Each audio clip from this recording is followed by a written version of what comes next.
third full day of having the bird. He's just eaten, and if you can see on the side of his neck right there,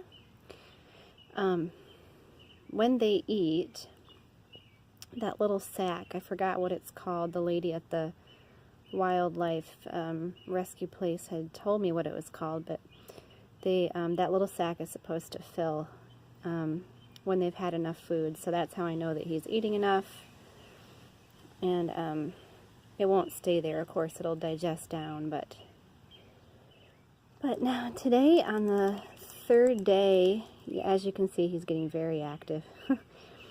On the third full day and the fourth evening with us, his eyes are starting to open a little, if you can see. They're just little tiny slits at this point. Maybe by tomorrow they'll be fully open. And he's doing really good. His wings, the spines for the feathers are getting even bigger today. He's getting more coloring, more dark coming in, and speckles on his sides more.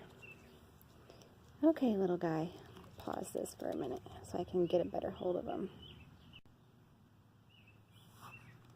Okay, anyway, I'm going to put him back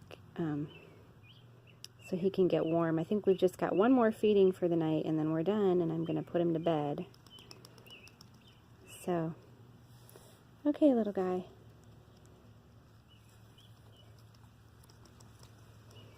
He's getting a little... Well, we'll stop the video here.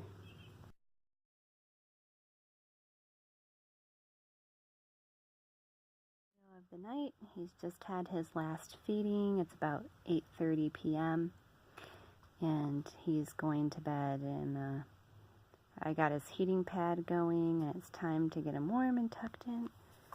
And it sounds really strange putting a bird to bed, but he literally will sleep all night for like 8 or 9 hours at least, and he lays his head down and everything. So, and then I cover him with a little sock, fuzzy warm sock, which is kind of like his blanket. So you can watch me tuck a baby bird into bed, which is really funny and cute.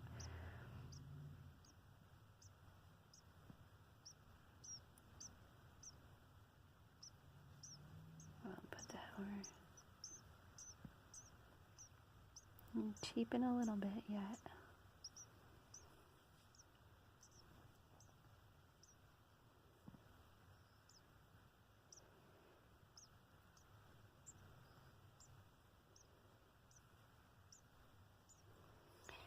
There you go, little guy, and he's gonna sleep now until morning. Good nighty night from the Sparrow and I.